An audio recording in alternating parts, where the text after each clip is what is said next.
For as little as $5, you can get up to 10 printed circuit boards for your special projects. You just need to partner with the right company.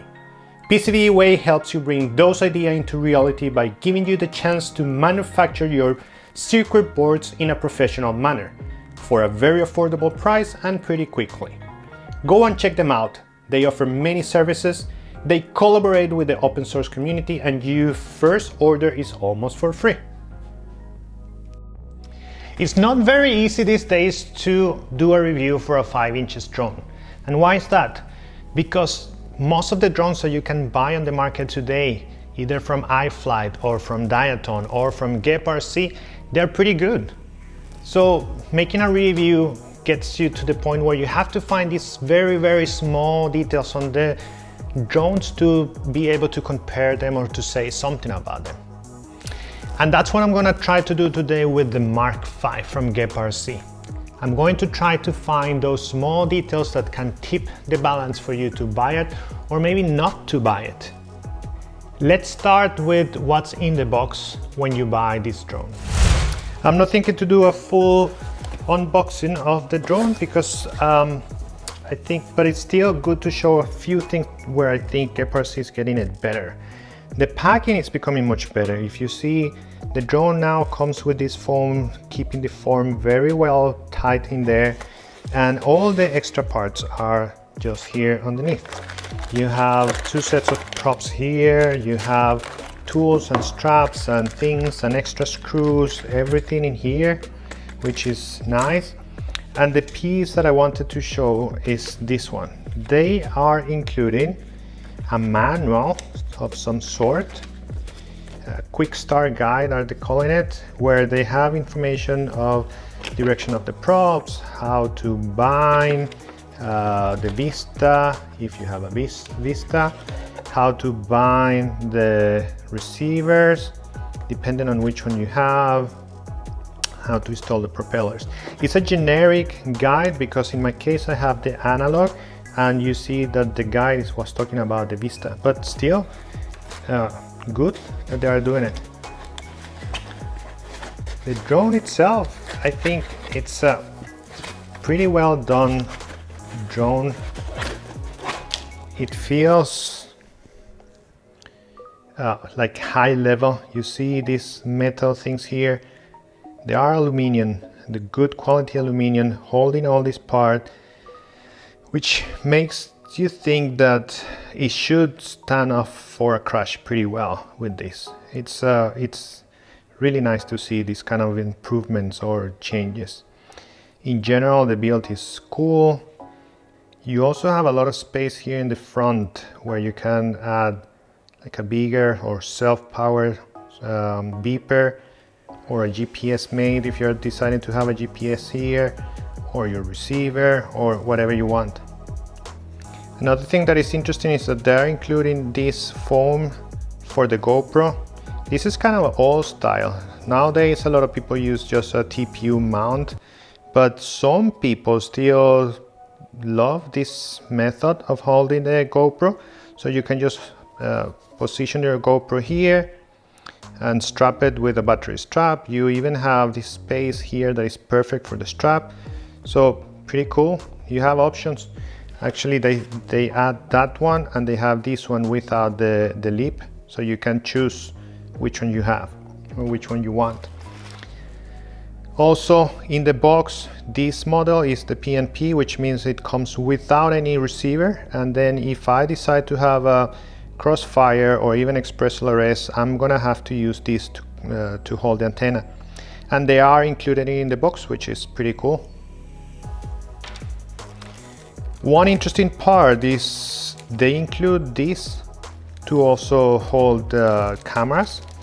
But if you see the shape of this part, it's meant to replace this plate here, which I don't know, I think it's a little bit strange. This plate should give a lot of rigidity to the whole frame, even if this part is aluminum and is big. But to remove this one, to put this one just to hold the GoPro, I don't know if it's good, I don't know if it's bad, but it's interesting choice from GEPRC. I like this. The capacitor is held by this zip tie here, which means that it's sitting very well, and if you crash or something, it might not suffer. At the same time, because the capacitor is so big and is in this part, they added this foam here to raise the VTX so it doesn't hit the capacitor. And I'm guessing that if you are using a Vista or an air unit, you're gonna have very little space there to have it. It should fit since they have an HD model as well, but it will be interesting to see how you fit, if you have to remove this foam or what do you have to do to have your Vista in there. When it comes to the flying experience, as I was saying, it's difficult to make a big difference between, for example, this one and the Roma F5 or the Nazgul, or more recently the iFlight Evoque. They are all good drones, but one thing that I can say about this one is the fact that I normally take like a warm-up lap when I'm going to fly, one battery to warm up my fingers and get used to the flying that day. And since the go, I feel that this drone gives me so much control that even on that warming up lap, I'm feeling like I'm ready to go and do my turns and flips and things with the drone as if I were flying for a few minutes. So that it's one of the main things that I feel with this drone when I'm flying with this drone. It's very stable. It feels very safe when I'm flying. I feel like I'm very in control, and I don't mind going and trying everything that I can have in my piloting arsenal with this drone from the get-go. I've been flying the Mark 5 for a few weeks, and one of the things that I normally like to do when I'm testing a drone is to get them into a awkward situation to see how the drone reacts. One of those awkward situations, and the most common one, is to try to get them to have prop wash, right? And how do you do that? You throw it up and try to, or let it drop in the same place where you are just going up and see how they react. And amazingly, I haven't been able to get any prop wash from the Mark 5, which I find it to be surprisingly good. That's typical, something that depends a lot on the tuning and the props that you're using and these kind of things. But out of the box, without any modification to the tuning, I'm not being able to get any prop wash from this one. When it comes to the flight time, I'm using this battery, CNHL 1306S. And I'm getting something around 6.5–7 minutes without a GoPro. That's pretty amazing for a 5 inches. Normally you get something around 5.5 in the best case. But with the GoPro, I get those 6 minutes, 5.5, 6. Without the GoPro, I can go to 7 minutes. I have even used smaller batteries than this one, like 1100 or 1200. And I'm getting very, very similar times, 7 minutes, 6.5 minutes, which I find it to be very good. One of the small differences from this drone to many other 5 inches are the motors. Normally, or in a lot of 5 inches, when you go for the motors, you see that they are 2207 motors. The Mark 5 has something kind of new or weird or different, I don't know how you want to call it, and they are 2107.5. There are some YouTubers saying that this is a better size because there's going to give you the same kind of torque without having to work that much. I'm actually not an expert on that topic, and I go for the feeling. And if I'm telling you that when I fly this one or I fly my Nazgul, I don't really feel a difference when it comes to the motors. I of course touch them when I stop flying. They are not warm at all. The punch is very similar from the Nazgul or from the Roma to this one. So I can't really say if these motors are better or worse than a 2207. Feel wise, it's very similar. And if I might think that there is a difference, it would be on the flight time. I think this one has a little bit longer flight times than, for example, my Nazgul here. And it could be that the reason is actually the motors.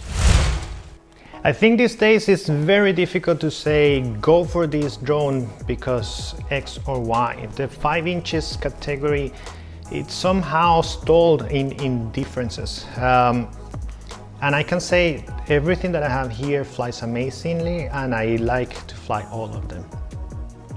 But I've seen that there is a new tendency or fashion or whatever you want to call it of hiding the electronics on your drone. If you think about the iFlight Evoque, for example, that they have this plastic thing going all over, and people say that that's good because then they are protected against the dirt and the leaves and the dust and whatever when you're flying.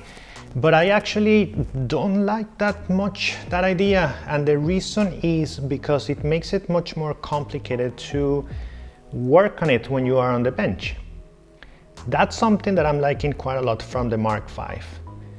The electronics are easy to access, not like, for example, the Evoque, that they had to reduce the size in order to keep it inside the frame and the plastic things that are there. Then the pads are difficult to work on the Evoque. Something that I like working on with this drone on the bench is the fact that you remove this plate here on the, let's call it the top plate, and it's not attached to the front part of the drone.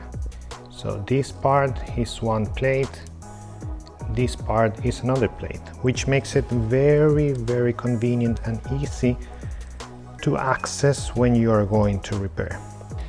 This is something that people don't think too much about it when they are buying a drone, but you're gonna crash, you're gonna have to repair it, and it's always nicer to have easy access to the electronics.